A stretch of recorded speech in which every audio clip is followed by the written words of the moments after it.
Hello, everyone, and welcome back to the Commander Clash podcast, where the Commander Clash crew talks all things Commander. And this week, we are talking about multicolor decks that are good in every deck that you can possibly run them in. And we got this small crew this week. Krim couldn't make it this week, but we're joined by Phil, Brewer's Kitchen. What's up, Phil? How's it going today? Hey, pretty cool list of cards that I would love to play, but I'm usually not in the colors. Yeah, I know there's some cards in here that I feel like would be staples if they were monocolored cards. Like you see them in so many decks, but it's really just their colors that keep them from showing up that often. But Tomer, we also have you here today. How's it going?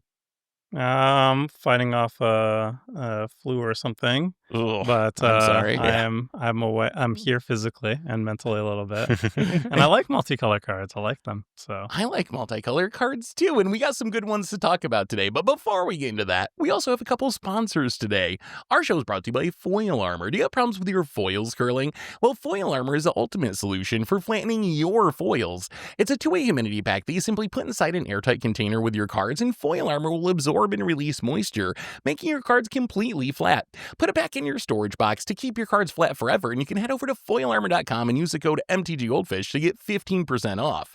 Our show is also brought to you by Card Conduit, the easiest way to sell your Magic cards. If you ever get tired of the hassles of buy listing, you can skip them with Card Conduit. You can use your curated service where you send in as many cards as you want with a buy list value of $1 or more. It pays just a 5% service fee, and if you want to do a bit of work, you can use a sorted service where you list and sort your cards in advance and pay just a 2% fee. Either way, you're going to get a detailed report with the results in a fast payment once your order is processed, and you can even get another 10% off by heading over to cardconduit.com/mtggoldfish. Card Conduit, it's the easiest way to sell your Magic cards. So thank you to our sponsors for supporting the show.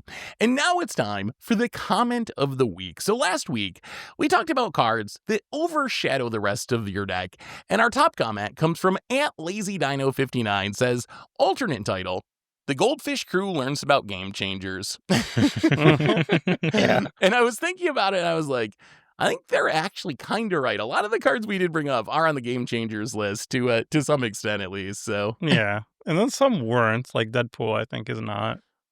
should be though. Felt like the be, goldfish does a mutual intervention on each other. Yeah, it really did.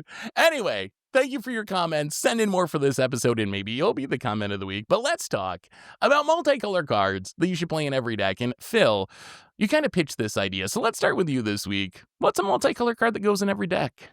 Okay, so I rarely get to play this, but if I do, I love it. And it's Lothar Corrupt Sheriff. Is that how you... I thought it was Sheriff, but it's with two I. Mm. I think that's weird Lord of the Rings spelling for some reason. Sheriff? Yeah.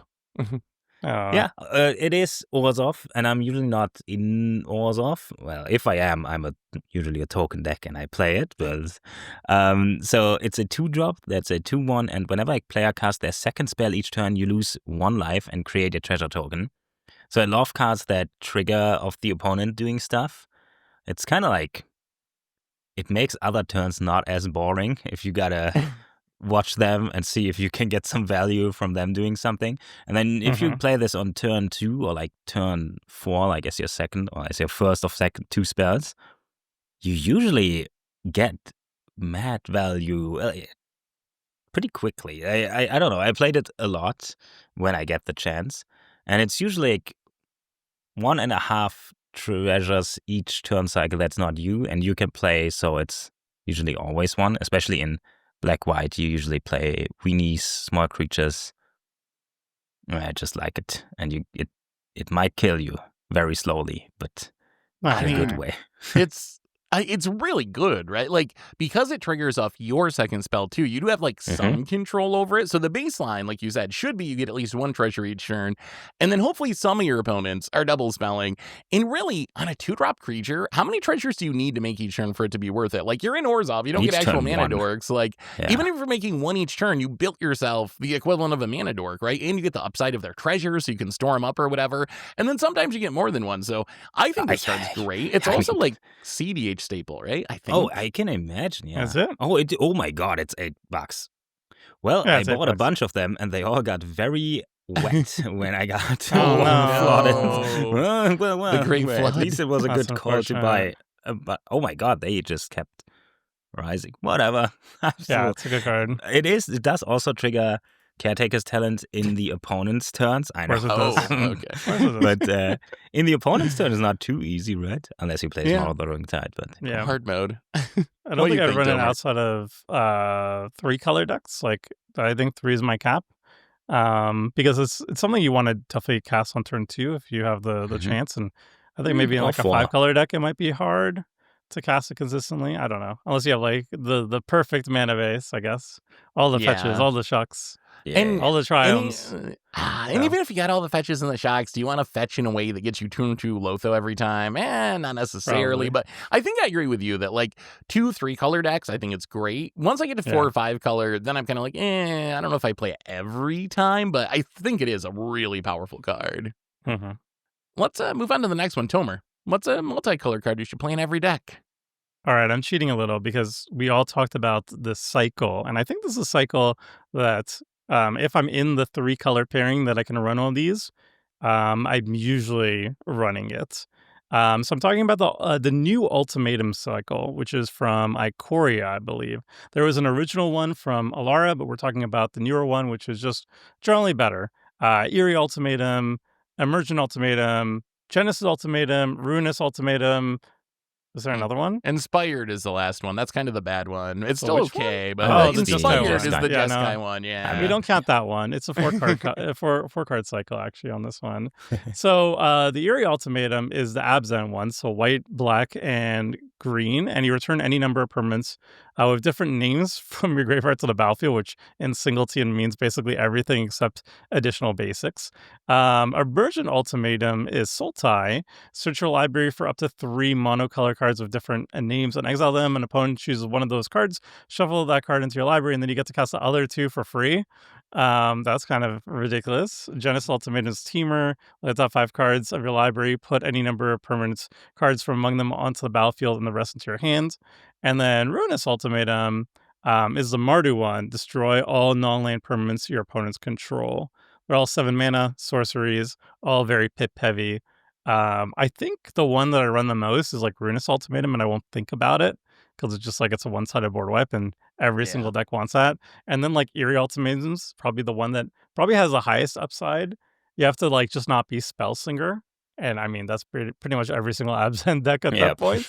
And then it's already insane value, one of the best recursion spells in the game. And then the other 2, I think Emergent Ultimatum, It's a I little like it when unfair. there's like your heavy bomb heavy. Like if you have like a couple big spells, then it's already very good. And then Genesis Ultimatum I actually don't run. But I want to hear your thoughts on these. Funnily enough, I play Genesis Ultimatum in both the decks where I can, but they're both like landfall-ish big stuff okay, decks. I see. So it's usually landfall triggers and big stuff.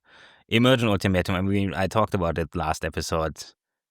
I just assume you're gonna kill me if you cast it, and if not, it's a root, so I don't play this. And then Eerie Ultimatum and Ruinous Ultimatum, if you're in the colors, that is, you gotta do it. It's Ruinous Ultimatum is so brutal. It's an I win button, I think, if nobody dodges the Wrath. It's the Mardu Cyclonic Rift. I'm mostly with you guys on these. Like Ruinous Ultimatum, every deck that's Mardu up to 5 colors, I play it. Eerie Ultimatum, same thing. Abzan up to 5 colors, with very limited exceptions. Like Tomer said, if you're a Spellslinger deck and you're not playing permanents, it's not good. But really, if you get back 2 or 3 things, you're getting good value. And sometimes you're getting back like 20 things and just winning the game on the spot. So I think it's worth it. Emergent Ultimatum, I actually don't play. Not because I don't think it's good enough, because I actually think it's too good and anticlimactic. Like, if I play Emergent Ultimatum, it's very easy just to add 3 cards into my deck that essentially say I win the game when I cast this. Like, Omniscience with Planeswalkers and a way to double the Planeswalkers. Like, there's packages that we see in constructed formats, like 1v1 formats, where people have just figured out, like, if you play these cards and cast Emergent Ultimatum, you pretty much just win the game. So I mostly don't play it because of that. I think if you have the restraint and you're like, I'm not going to build around it at all, and I'm just going to get my 3 best things and not think about trying to win with it, then I guess it's probably fine. But I think it's actually a little bit too strong. And then Genesis Ultimatum, It's okay. The main issue I have with Genesis Ultimate, I think it's good, but there's just so much good burst card draw in green when you cast like Lash Marts of the Ents and stuff like that I'm kind of like, do I need Genesis Ultimatum? Like, is it even worth it? Is it better than those other options? So that's the one I guess I'm probably most sus on. How much do you play? How have you found Genesis Ultimatum, Phil? You said you played in a couple of decks, right? I mean, I played in Omnath, which is 4-color landfall. And I have like Noric Deluge, where you can just whatever. Oh, and then does you it copy exile a bunch of itself? times. It does exile, right. so It does gotta exile. go into your graveyard. But First, it happened that I cast 3 copies of it, and then the other one is Maelstrom Wanderer, which is like a chaos random deck, so it fits the theme, right? It also Is it? triggers a bunch of landfall and gives you. Do you also Yeah. run Genesis Wave? I feel like that's like the closest analog because both of I them mean, are not putting in- permanents directly onto the battlefield from the library, from the top of the Genesis library. Wave, I play in Necrobloom for landfall, but I can't do it in Cascade, and then Mhm. in Omnath I don't. Even though it would probably be good. I got to shout out. I know we said we're talking about the new ones, but I do got to shout out one of the old ones. Well, 2 of them kind of. So first, I got to mention Cruel Ultimatum just for Krim's sake. He couldn't be here today, Oh, but yeah. I know if Krim was here, this would be like Mhm. the number 1 card on his list of multicolor cards to play in every deck. Not actually formatted for Commander, which is kind of the problem with all the Shards of Alara ones. They were printed before Commander was actually like a format. So it's kind of formatted for 1v1 where you just like wreck one opponent by making them like lose life and sack stuff and discard all their cards and you draw a bunch of cards.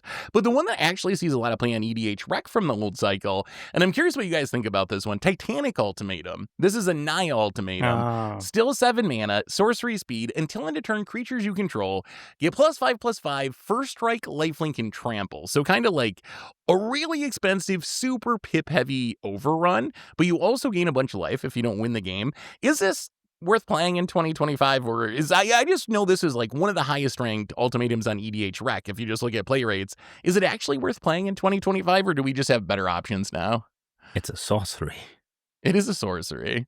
But so I is mean, Crater Hoof, so is Overrun, or whatever Overrun effect. Most of them are sorceries. No, Craterhoof is a creature. Well, but you got to play it at sorcery speed. It's not an instant. Like, you can't flash in your Crater Hoof. That's what I was kind of meaning. I mean, it's just the Craterhoof is when you're in green, you want to be able to tutor up creatures because green is really good at that. The life gain doesn't swing it. Like, the life gain, that's the one part that I makes mean- me like, otherwise I'd just be like, I just play literal Overrun over this. Like, why would I spend more mana and all the pips when I can just Overrun or Overwhelming and Yeah. Stampede or whatever? But the life gain's like kind of intriguing to me. Yeah, But like it I've probably never feels seen good. somebody play Craterhoof and not kill the entire table. I don't know why I don't know when Yeah. the life game would be relevant. to I be guess that's honest. true. If you're just, it's kind of the argument we had about Chroma's Will a couple weeks ago when we were talking about life gain. It was like, yeah, it gains life, but if you actually just kill everyone, like, does that life actually matter? So yeah, I guess it might be the same situation. Any other thoughts on the ultimatums before we move on to another card? They're good. I run them a lot. They are I good. try to be like as synergy focused as possible. So some of these I just don't run because I'm like, I want to be more on theme or whatever. But like, I mean, that's I don't true know. for If I'm in Mardu, Ruinous Ultimatum, I need interaction. And Right, you're gonna play a wrath, right, of some yeah. kind, and we haven't gotten to the point yet where there's like 5 different wraths Yeah. for each theme or whatever. So you're probably gonna Yeah, play there's, some like, generic one. wraths, so they still make the cut a lot of times. Maybe 10 years from now, maybe everything will 5 be years. thematic, but 5 years, yeah. All right, let's move on to my first pick. And as soon as I heard about this theme, I was like, I know the card that I'm going to talk about, because I've said this before, that I feel like this card is absurd. And the only reason I don't play it all the time is really just its colors, and that's Flotsam and Jetsam. So Flotsam and Jetsam, it's really 2 cards in one. The Flotsam side is 2 mana, 1 in a Simic hybrid, to mill 3 cards and investigate, make a clue token. Not all that exciting. The Jetsam side, though, this one's really good. It's 4 in double Dimir hybrid. It says each opponent mills 3 cards, then you may cast a spell from each opponent's graveyard without paying its mana cost. If a spell cast this way to be put in the graveyard, exile it instead. Notice that just says a spell. There's no like restriction on like instant spell, sorcery spell. You just cast a friggin' spell for 6 mana. And in Commander, you have 3 opponents. So for 6 mana, you mill a total of 9 cards from your opponents, and then cast up to 3 spells And for the entire free, which is just Graveyard. absolutely ridiculous. And it's not even from the cards that you milled. It's anything in the graveyard. So I feel like that card is really strong. And the only reason I don't play it in a ton of decks is really because it's 3 colors. Like the Flotsam side even kind of messes it up. You can't even play it in Dimir. You have to specifically be Sultai up to 5 colors. I do think it's worth playing in every Sultai deck. I don't know about 5 colors. I haven't really played it too much in 5 color decks. I play it sometimes. I think it would probably still be fine there. But what do you guys think of Flotsam and Jetsam? It's the 15-cent version of Breach the Multiverse. It really is. basically. Yeah. Maybe it's not quite Breach because it doesn't hit yourself and it doesn't mill as much, but like whatever. It's also 6 mana as opposed to It's so good. 7. It's so And good. I think Breach it would only gets actually. creatures too. This even Yeah, gets it only like you gets can get a creatures. spell, a wrath, The and f- omniscience. Yeah, like- the fact that this gets creatures and spells, you Yeah. almost can't miss with this. Like statistically, you should find spells in the top 3. And then if you're No, in it's a from the mill deck or entire something- graveyard. Yeah, if you're in a mill deck, it's crazy. I think this card is I think this card would actually see way more play if it was literally not even had Flotsam on it. If it was just Jetsam. Oh, yeah. And they Yeah. printed it as a Dimir card and no other changes. They just cut off the Flotsam part. I feel like it would actually see a lot more play, but unfortunately, I might try that in half, actually. I wonder if I Yeah. could get away with just cutting it in half and putting the little Put it mini in card in Dimir my decks? sleeve and putting it in Dimir decks. Yeah. yeah. I think also a lot of people just don't know about this card too. Mhm. Like even of Yeah. the Sultai decks, there's not enough people running it just I mean, because it's too much. It's too it's split card. It's An weird. uncommon from Murders of Card of Mana. So And it's 2 cards in Nobody one. said They fuck that. cheated over here. Yeah. And the Flotsam side legit sucks. I've never cast a Yeah. Flot. Like, you have to be super in a very niche scenario. I guess it's got to be like early in the game and you're missing land drops and you're just desperate for any way to see another card and you mill and crack the clue. But really, you do play it just for the Jetsam side. But it is really strong. If you haven't tried it, you should play it because every time I've cast it, I've been very happy with the results on that one. All right, Phil, back to you. What's another multicolor card people should play? all right, one card big news. I like to play it. It is Doppelgang. It is Simic and XXX, and for each of X target permanents, create X tokens that are copies of that permanent. We do see it a lot. So also, I am in Simic a lot. Seth also plays it in every deck that plays Simic, and I think we all found out that it's good no matter if you're rampant or something. If you're at like 7, wait, when does it? I guess for Yeah. 8 mana, you 8. copy 2 things. And then it's already, if you look at any board state, when somebody has 8 mana, it's just crazy. And then once it's X4 or something, you just have an overwhelming board. And it's so fun. It's It is just such a fun. fun card. Yeah. I don't, Are you I don't- skeptical, Tomer? I don't think it's good. I've never played this card. Really? You don't think it's Eight- good or you don't like 8 it? mana, and then you copy 2 things. Green. You do copy them twice, so you get 4 total things. Oh, yes. So, like, yeah, you okay, copy that's 2 pretty things 2 times each. Yeah, I don't know. I'm allergic to bit I- ramp Simic. You can plays, go so I mana don't know. positive with this super Yeah, easy. you as get well. 4 There copies are, of 2 yeah. things. Like 4 copies total, 2 things. Yeah, it's fine. There are definitely ways where you just, like, can keep copying. Like, you got Eternal Witness effects and, like, a ton of mana, and you end up Oh, going yeah, mana that's another positive, one. and you just, like, can Yeah. play through your whole deck. I will say, I love this card. It's It a might good be card. It might be my favorite card printed last year, actually. Like, I really, That's really fair. love Doppelgate. But I will say, I don't think I play in every Simic deck. I can envision Simic decks where I wouldn't play this. Like, Tomer's Edric deck comes to mind, where you're just, like, super low to the ground. You're kind of Yeah. doing Richard's Birds thing. So I think there are some Simic decks where I still wouldn't play this card. But most Simic decks are doing the big mana, rampy, like, generate the value thing. And in any of those decks, not only do I play Doppelgang, but it is the card that I want to draw most in, like, the mid to late game. It is just so incredibly busted in those decks. I mean, I- I don't play it in Cascades, but otherwise. Yeah, sure. Also, I don't play it in Lonis, although I You should, should, because Phil. I can make insane mana with Urza, and then I the thought you triggers. enjoyed cascading into X spells, Phil. Oh my that is God, my don't- impression of Phil don't cascading. Is he remind just always me. hits an X spell? If there's any deck that I could actually run it in this in Simic, I just don't have a lot of Simic-based decks. Yeah, So I think the answer is mean- no, but I think it is a very cool card. It's yeah. just not for me. It's not my play style, like I'm What- not what usually about a big a- ramp. What about writer replication, Tomer? Were you ever a writer replication Yeah. believer back in the day? Okay. Because I play mono blue, and I think right. it's good in mono blue. I mean, it's good in like Simic as well. Like it's just like the proto doppelgang, really. Um, yeah, yeah, Eh, I can I mean, appreciate this card. Doppelgang's awesome. I Play in more misread it. decks. Yeah, it's Oh better yeah, if than you I only got thought. one copy of each thing, it sucks. Yeah, I But thought yeah, it it's was the getting fact 2 that you get copies up of to 8 mana. I'm like, you is get there up to better 11, things you can it's cast like for 8 mana? 3 copies of 3 Yeah, things, and then yeah. 14 or 4 copies of 4 things, and it just gets Yeah. insane. But That's strong. Tomer, why don't you give us a multicolor card that you do want to play in every deck? All right, this one actually also goes into every single deck. I'm a very like when I try to build, I try to stay very thematic on everything. So you would think I would only run this in tokens decks or something like that, but no, I like this card so much that anytime I'm in Orzhov, I run Ink Shields. Ink Oh Shields, no! 5 mana, Orzhov instant, prevents all combat damage that would be dealt to you this turn. For each 1 damage prevented this way, create a 2/1 white and black Inkling creature token with flying. Anytime I'm in Orzhov or 3-color Orzhov, this goes into the deck. It's the first card. And like, it's just like, yeah, it's generic or whatever. That's usually not what I do. And I know you guys are rolling your eyes because Crim's not here Still to haven't defend seen me. it on Clash. Still haven't seen it Even though on I Clash. played it as a commander. Yeah, but that's the worst place to put it. You don't put a That fog is in true. the No one's gonna attack you. Tomer, how many times? So you put it in every deck. How many times have you gotten people with it? Because that's the problem I have with Ink Shield. Is just we've talked about this in the past. Just like so much mana to be leaving Yeah. up. Does it actually in practice work out? Because I just don't put it in my deck, so I never really try.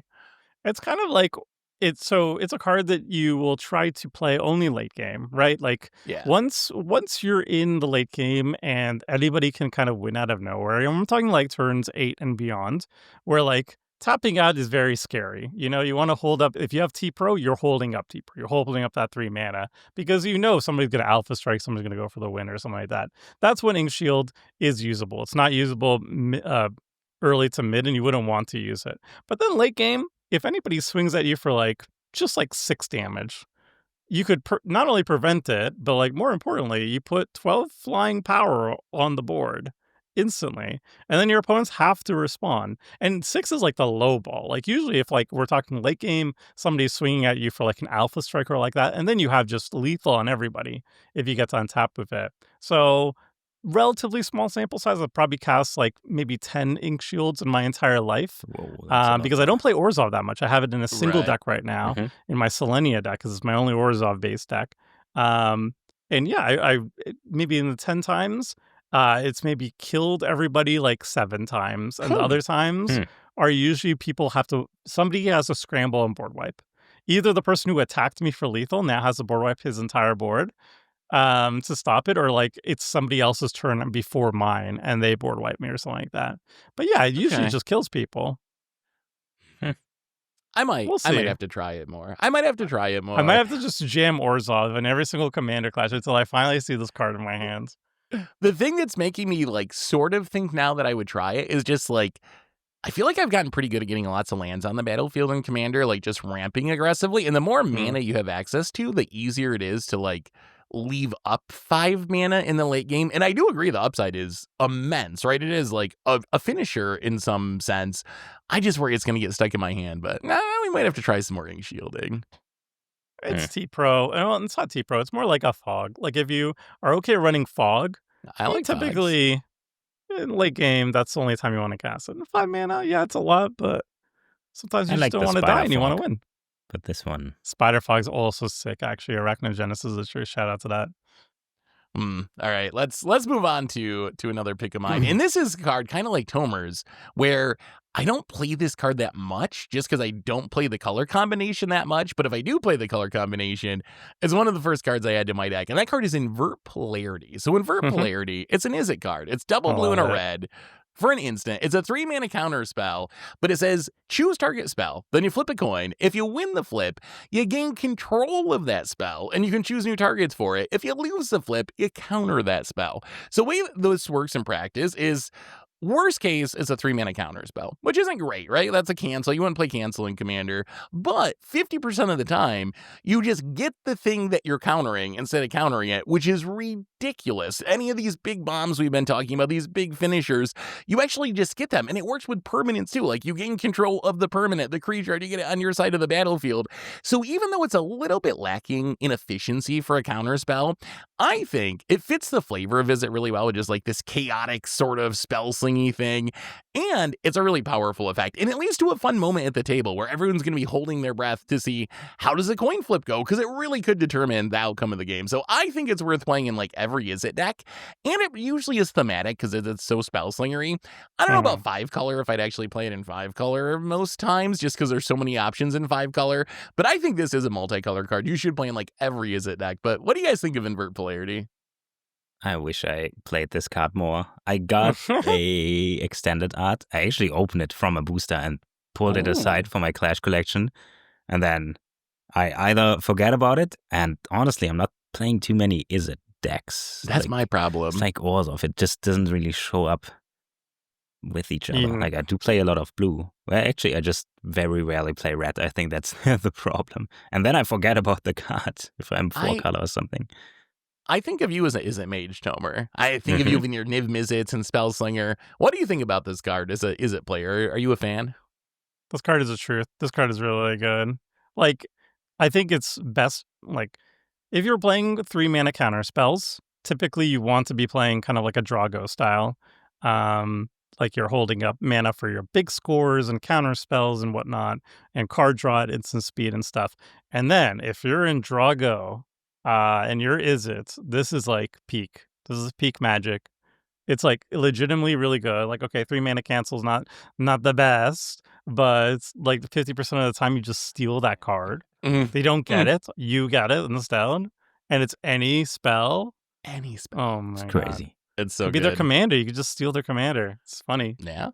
And it's like pretty cheap for what it does, because I remember when I first started playing like Spelljack and like some of these old school like steal your stuff counter spells, but they're like 5. What's a Desertion? Is that the like super old one that's 5 mana? Spelljack 6 mana. Like this is just such a like the worst case scenario, so much better for this card. When it is just a like counter your spell at 3 mana, you're like, okay, whatever. And then when you get their thing, it's like the most busted card in your deck. Yeah, obviously better in coin flip decks, but like I don't think that's necessary. Like you could just jam it in any deck that can hold up 3 mana every single turn. Now, let's go back to Phil. Phil, what's another multicolored card? All right, this card I have very good experiences with. Pretty much every time I cast it, I win next round, and that is Taunt from the Rampart. Oh, yeah. It is 3 mana and Boros, so 5 mana. Sorcery, goad all creatures your opponents control until your next turn. Those creatures can block. So you cast this, and then you pass. Actually, you can swing in. First of all, you swing in because nothing can block. And then everybody has to attack somebody else than you, and they can block. So it's like a insurrection for 5 mana split around the turns. And I think 99% of the times I cast it, it ends up being like me and another player ends up. That's just how it is. Like it's usually a 1v1 after this, and then they got hit pretty hard. You can, it's just it plays so well. But it's Boros, which I've lost 100% of the times that you've cast this against me. Yeah. With your like the Boros tokens for the guy who poops out 4/4s. I forget his name. General Ferris Rockerick. I think you've cast it twice, and I lost both games. Yeah. Immediately afterwards. This card is the truth. It's very, very strong. I haven't played with this card in specific much, but I have a Goad deck. It's Furkrag, so it's Izzet, so I can't play this card. Furkrag. And there's a card called, I think it's Spectacular Showdown, where you can like goad the table and give everything double strike. And it kind of reminds me of that card. And I've seen Spectacular Showdown in my Goad deck time and time again. Do the same thing where you just goad everyone, make everyone attack each other, and people are either dead or they're super low on life. And I feel like this card should do the same thing, even though I haven't actually cast it yet. I wonder if the goad is like the reason that people don't play it more often. Because sometimes when I see a card that says goad, I think, oh, that goes in like a dedicated goad deck. But I don't think Taunt the Rampart has to go in a goad deck, right? I think you could just play this in a random Boros deck or a random even 5-color deck if you really wanted to. And it's still going to do its thing, even if it's the only goad card in your deck. I think just in any aggro deck, like sometimes the board gets gummed up and you're not able to full swing. And this not only does it remove all the blockers, but it also makes sure that you can just, like, you don't have to worry about holding up your own blockers. You're not worried about the crackback. Like, yes, somebody could play like a big hasty creature and take you out, but like everything on the board is not going at you, which is the main important thing. And it removes all the blockers. So like I put it in my equipment deck for a very long time when it was Boros equipment for my Cauldron deck. And every single time I cast it, it was like basically the game ender for me. Like sometimes my swords have protection from colors, but if they have a bunch of like colorless things on the battlefield and I can't attack, boom, top from the ramparts. Now I can take somebody out. Everybody else kills each other, and then I mop them up afterwards too. It's really good. Also, this is one of the first cards I got accused of spiking. Back in the day when it was preview, like we talked about it on the podcast, it was like for Lord of the Rings, and then like it spiked up a couple $, and then I got like MTG Finance was like saying, "Oh, Tomer, you spiked this card." I mean, you've seen the red MDFC that destroys a land, and then they can block with non-flyers. Oh, We've seen this effect alone kill people, and this one is so much extra. You can Alpha Strike and then lean back, and then do some beta striking. Like people do, they do have to strike, but you can do the big one, and then people can finish each other off. We don't have enough beta strikes in Magic. That's rare. Yeah. Oh, that is a good choice. All right, let's move on to our next pick. What do we got next? I got one for you. This is an old school card, but every single time I'm in Temur, I am usually running this card because it always makes me smile. It's Guided Passage. And when I say old school, I'm talking about a card that was printed in 2001. So it's actually it's legal in my pre-modern deck. Anyway, it's Guided Passage. It's green, blue, red. So Temur, 3-mana Temur. It's sorcery. Reveal the cards in your library. An opponent chooses from among them a creature card, a land card, and a non-creature, non-land card. Put the chosen cards into your hand, then shuffle. So the bar for this is like the minimum value you're getting for it is essentially Painful Truce. You're drawing 3 cards. Obviously, your opponents are going to try and give you, if you're the arch enemy or something and nobody wants to be your friend, your opponents are going to try their best to give you the worst cards in your deck, but you're still getting 3, and they don't know what's in your hand, and obviously you're not putting bad cards in your deck, right? So any 3 cards is usually good. They can't give you like 3 basics. They can only give you 1 land and then 2 non-lands. So it's like I think it's still the bar is low, but like the important thing about this is that you could absolutely politic with this card. You can 100% like if there is a threat on the table, you can talk to your opponents and be like, "Hey, I'm going to cast this. Can you please give me this card and I'll cast it to deal with our mutual threat?" Maybe you could even bargain to get something else as well too. It's kind of like when you cast Factor of Fiction. Like Factor of Fiction's already a good card, right? Like even if you're casting it normally, it's good. But so many times we've noticed in games where somebody's like, yeah, 5-0 split. Like you're not the threat, so I want to help you out a little bit. If you're behind, you cast Guided Passage, they're going to give you the best 3 cards in your freaking deck. Like it's insane.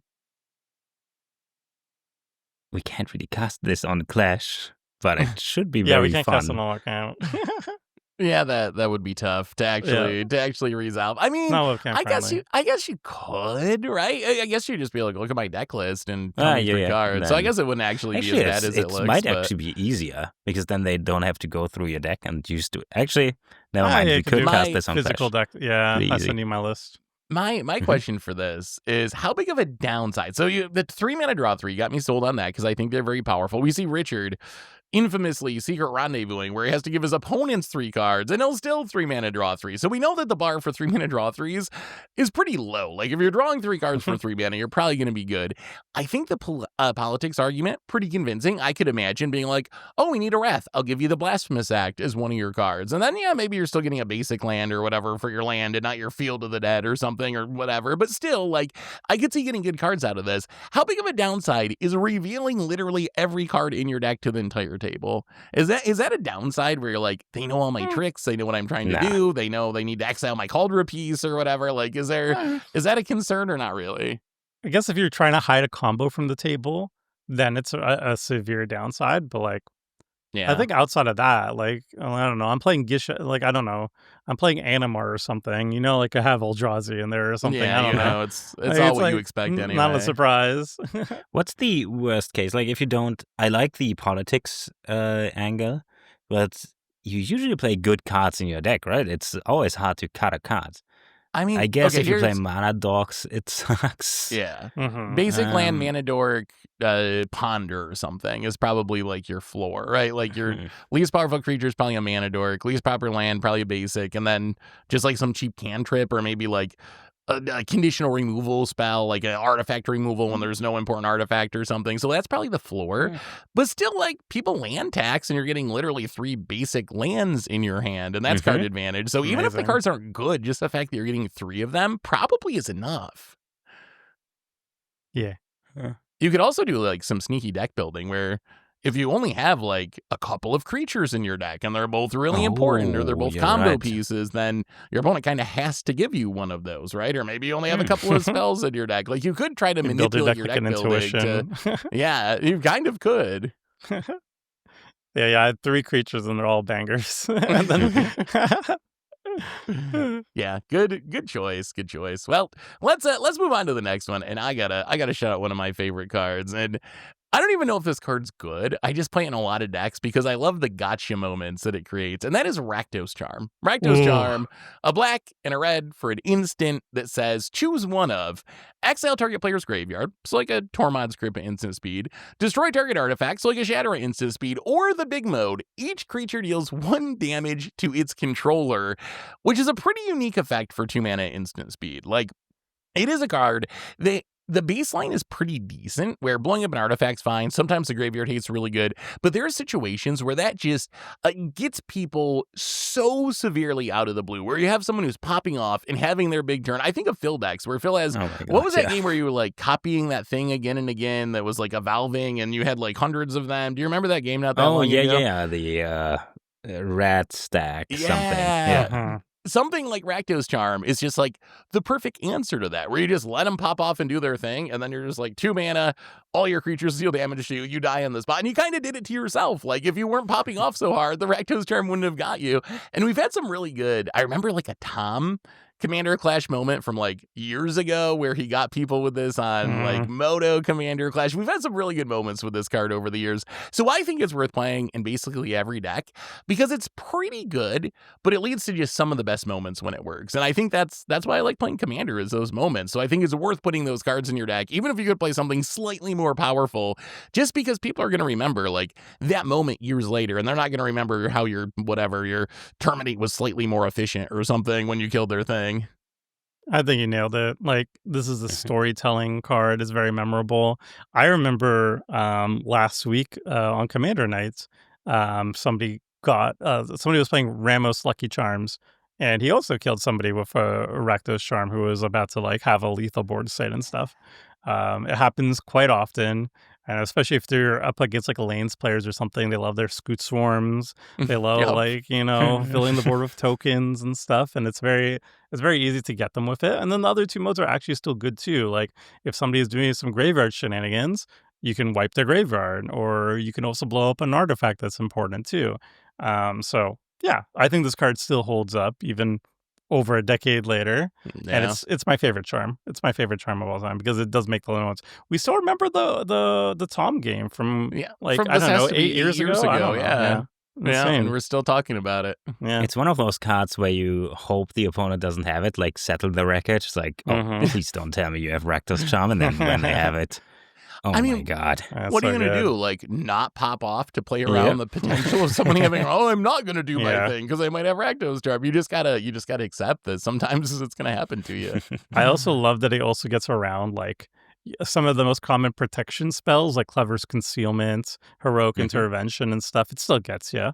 I mean, Teferi's Well- Broken will still get around it, but like it I still mean, Clever gets. Concealment faces Oh, out Clever your Concealment creatures. gets it. Heroic Intervention. That's what I was saying. Yeah, it gets around Mhm. any Yeah, I of guess the, some like, your stuff stuff's gets around it. indestructible. Yeah. Yeah, But flawless maneuver and whatnot. Yeah. yeah, but it's still quite good. I like it. Yeah. Back to you, Phil. What else you got for us that's multicolored? All right, I'm just gonna steal some from your list. Go for it.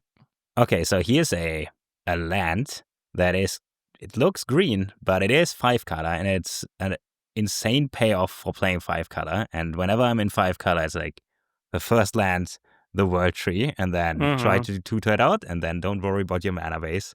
It is just a tapped green land, but as long as you have 6 or more lands you control have tap at 1 mana of any color.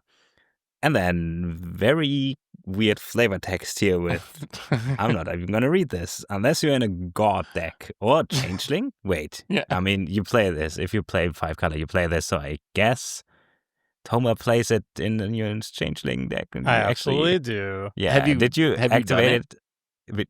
Maybe once in the span of like 4 years. Yeah. But it doesn't matter. It's still like just the baseline. It's mana fixing for a 5-color deck. It's so good. Yeah, I mean, this one is, it is 5-color. That's why it's a little weird because, like, yeah, if you're in 5 colors, it's whatever. But this is kind of the description of the podcast. It's like, if you're in these colors, you can finally put this card in your deck, and otherwise you can't. But it would be good in 3 colors as well or something. It's just such an easy way to fix your mana. You can just crop rotation it or something.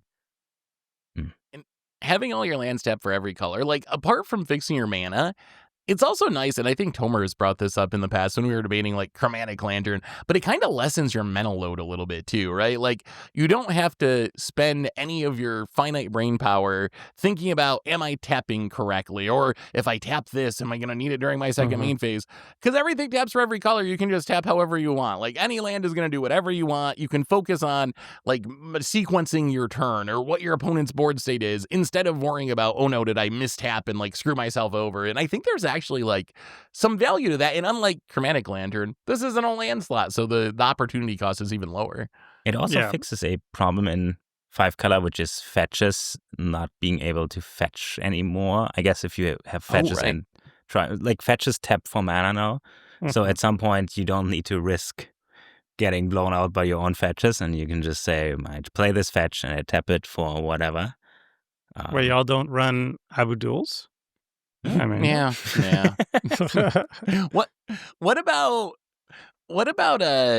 like, lands that don't make mana? If you're playing this, are you more likely to play, like, a Maze of Ith or something? Because you're going to be like, 5-color. I'm going to be able to make mana with it eventually, so I can get away with, like, playing something like that. If I'm or 5-color is that going lands, too yes. deep? But I you gotta mean, have first tutors. I almost don't count Maze of Ith as like a proper lane slot though. Like, if I have like 40 lands, if I want Maze of Ith, I usually put it as 41. You cut a Because spell it's like, you never want to play like Maze of Ith as your lane drop in like the first 5 turns of the game, I think, right? Like, it feels so icky. It's like, my turn 2 land. No, my turn 3 land is a Maze of Ith, and then I can't cast a 3-drop. Ugh. I think it does keep getting better. The more, like, Yavmayas we get, we got World Tree, we got Urborg, stuff like that does make it a little easier to play those cards. But yeah, play it in every 5-color deck. It's totally worth it. Anyway, Tomer, what do you got for us? Okay, so this is a Simic card, but it's only good if you're at least 4-color, and I would say 5-color is the ideal. It's Bring to Light. It's 3 green and blue. It's a sorcery, and it has Converge. So search your library for a creature, instant, or sorcery card with mana value less than or equal to the number of colors of mana spent to cast a spell. Exile that card, then shuffle. You may cast that card without paying its mana cost. So if you spent 2 different colors of mana on this, you can only get a 2-drop, 2 or less. That's a creature, instant, or sorcery. But if you pay 5 mana, then you just get a 5-drop, and you immediately get to cast it. And that makes it one of the most efficient tutors in the format, where, like, if you want a 5-drop and you spend 5 mana on it, then, like, it's essentially like tutoring it to your hand and immediately casting it for free, which is kind of ridiculous. And it's pretty flexible. Like, it can't get anything like a demonic tutor, but a creature, instant, or sorcery, that usually at least any deck, a 5-color deck, should have at least a couple options there that you always want to find at some point. Usually it's like a board wipe, I would say. Like, you get like a 5-drop board wipe or something like that. But if you don't need a board wipe, you get like a 5-drop equivalent card draw or whatever. So it's super, super flexible and potentially very, very mana efficient. So I really like it in like 4-color, 5-color decks. I guess you could do like a 4-color deck, and then if you're like Taliad, you can get like a 5-drop still in your 4-color deck if you have to pay the mana tax. Yeah. Does that work? Yeah. It should, Number of it should colors of work, right? mana. Because you can make mana outside your color identity now. Yes. So, Yeah, I feel like a chromatic lantern. Ooh. Yeah, if you gotta have a A lantern or treasure. something. I mean, I think for me, I probably got to be 5-color. I don't know. I guess I just don't play 4-color decks. So maybe I played in 4-color. 4-color decks are so rare that they rarely actually come up. But I feel like any 5-color deck, or almost any 5-color deck, is going to be able to take advantage of it. Just like you said, like if you need a Wrath, it's a Wrath. If you need a threat, it's a threat. If you need card draw, it's card draw. It's doing that, and it's just doing it so efficiently because you get to play the thing for free. I always forget it exists. It should be cool. Well, I will match you, Bring to Light Tomber, because I have another card that kind of does the same thing, and I also always forget, and I think you should probably play it in like pretty much any deck, but it's a Bant card, so you can play in slightly more decks, and that card is Wargate. So Wargate, it is Bant and X for a sorcery that says search your library for a permanent card with converted mana cost of X or less, put it into play, and then shuffle your library. So unlike Bring to Light, if you want to put a 5-drop in, well, first off, it only gets permanent. So you can get artifacts, enchantments, creatures. You can't get spells. So you can't get instants or sorceries. You can get lands with it, which is a huge deal. But a little bit less efficient. If you want a 5-drop, you're going to have to spend 8 mana. But the power of Wargate is its baseline is so good, which is 3 mana, ramp your best non-basic land, which is already great, right? We were talking about getting the World Tree, or like some decks, you really need the Cabal Coffers, or you need the Yavimaya because you built the Richard mana base, and you got all colorless lands, and you can't cast your stuff.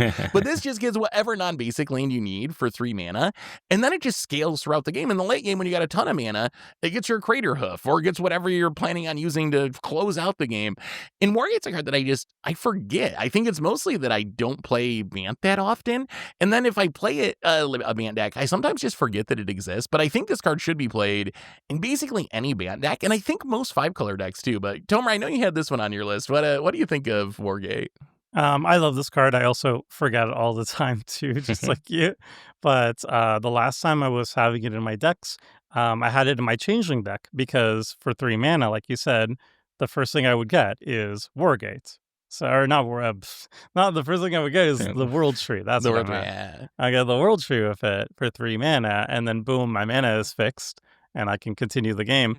And then if I have 6 mana, one cool little tech that it could pull off is I can get Hakon's Stromgald Scourge into play.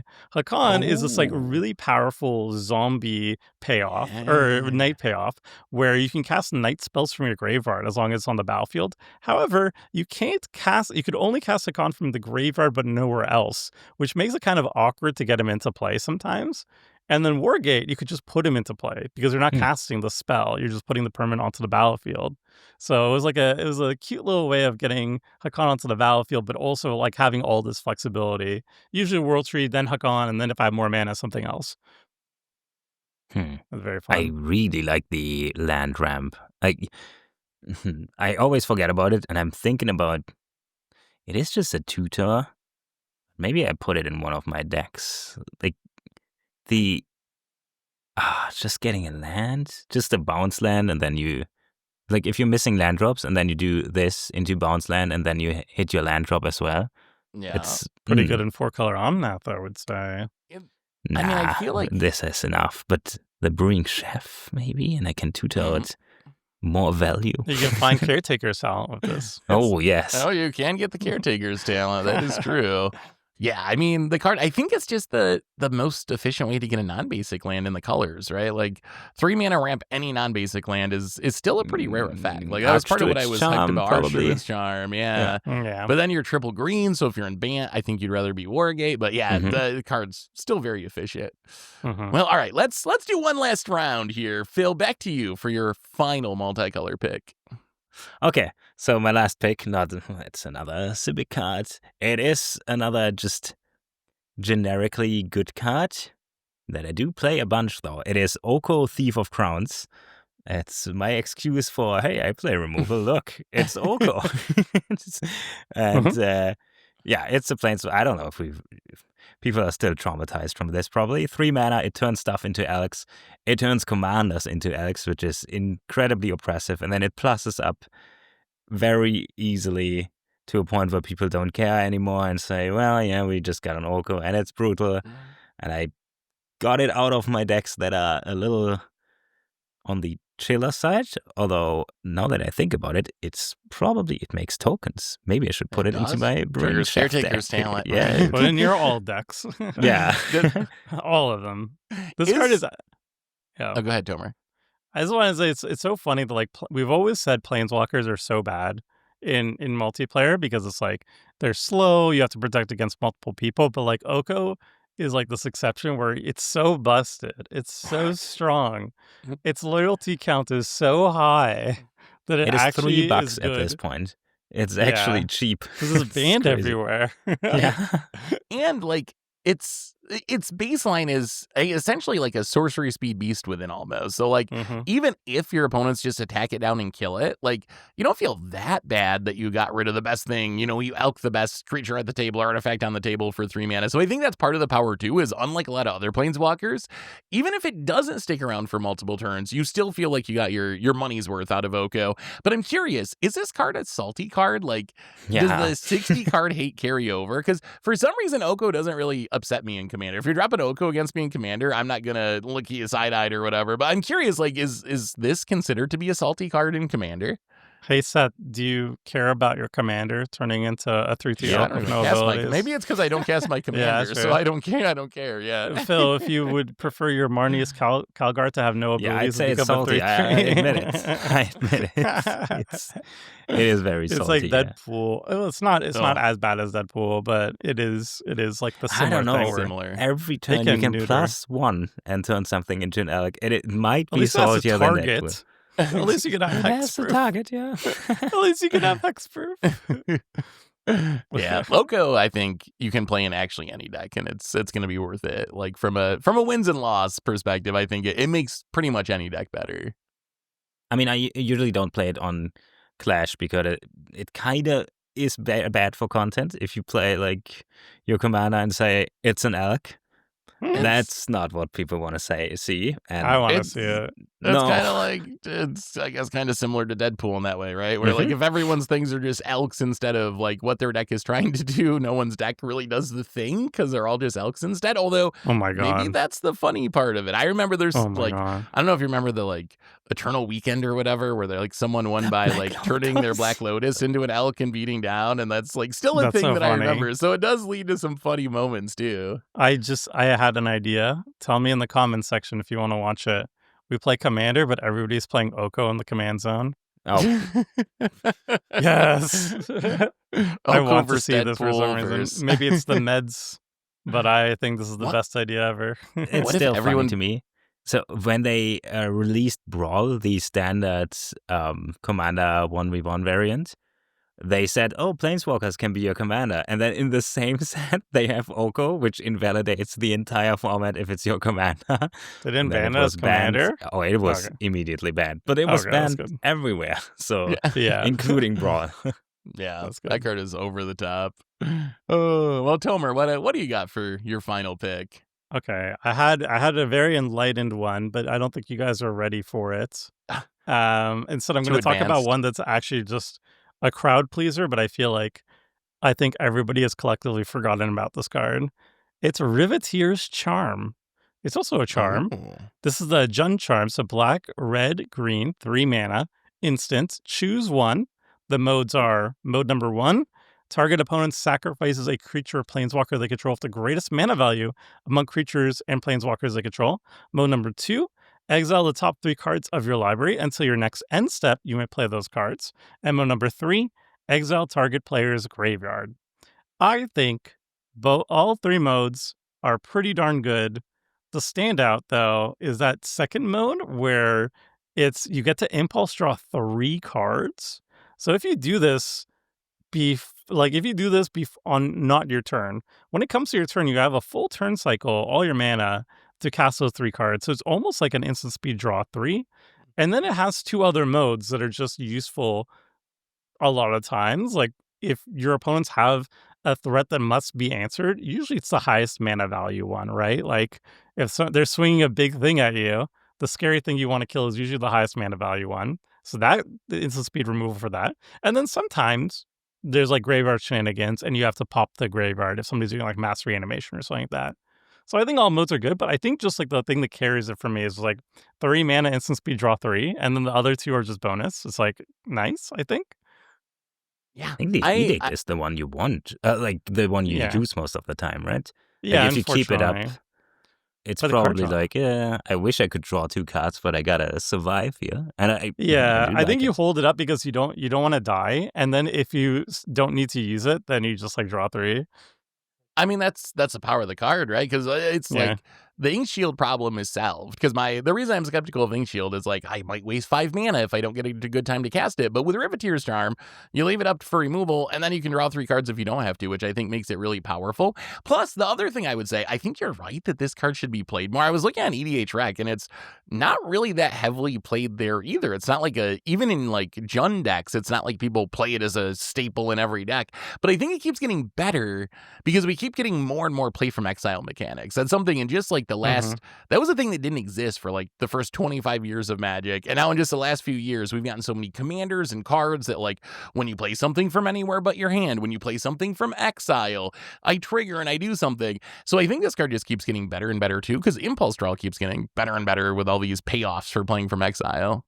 I just think Capenna is like a black hole in terms of everybody's collective knowledge. Like, I don't know why, but for some reason that set does not stick in my brain or other people's brains. So every single time I'm like, wow, this new card looks so good. It's like, no, it came out 6 years ago or something like that. And there's so many good cards from that set too, that every time a random card comes up, it's like, oh, from Capenna Commander or whatever. Like, oh my god, I probably should look through this set because apparently that set was super busted and no one realized it. All right, let's go to our last pick, and I'm gonna wind things up today. Man, so many options. I have so many cards on my list. I guess I'm just gonna go with the card that I actually think that you should play in every deck, even though it's a card that I know I've mentioned before on like a sleeper podcast or something, but really play this card, and it's Binding the Old Gods. Binding the Old Gods. It's a 3-mana Golgari Saga. First lore counter, you blow up a non-land permanent and opponent control, so any non-land permanent. Second lore counter, you grab a forest from your deck, any forest, so it can be a Surveil land or whatever, put it in play tap. Last lore counter, doesn't matter, gives your creatures Death Touch, doesn't really count. But 4 mana, blow up the best thing on the battlefield, ramp your best forest out of your deck.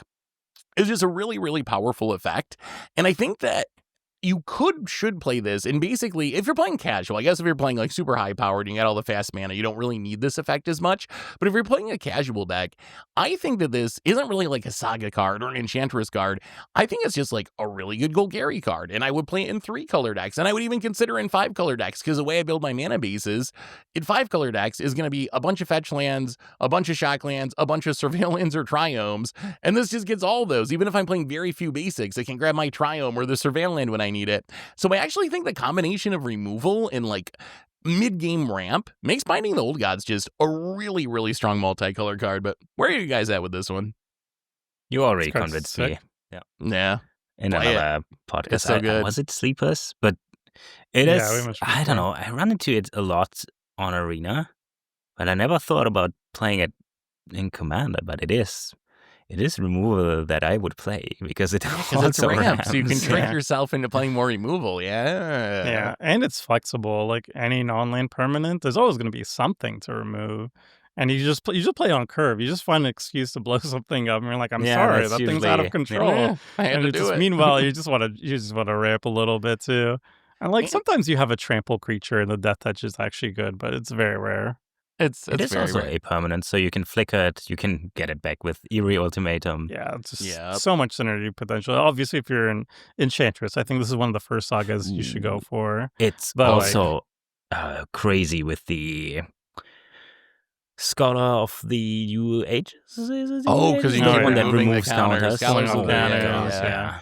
I mean, if you're an Abzan, and then you have Eerie Ultimatum to get both back. Yeah. And 25 cents. So super cheap too. If you're working on a budget, it's a super cheap one. So I think we've had some good, like, not only good multicolor picks, but I think we've had some good budget picks. I'm just looking at the prices of these cards, and a lot of the cards we talked about today are 25 cents, 50 cents, even Doppelgang's 53 cents. I was surprised. Yeah. Doppelgang's so cheap. I thought it would be like pretty expensive because it's like a very cool effect. Yeah, no, it's I mean, maybe give it time, but yeah, it's definitely not there. It's definitely not there yet. But anyway, I think that brings us to the end of our multicolor cards that are good in every deck you can play them in. So if you got a favorite multicolor deck or multicolor card, let us know in the comments, and we'll be back next week to talk some more Commander. So until then, have a great week, everyone. And this is a crew signing out.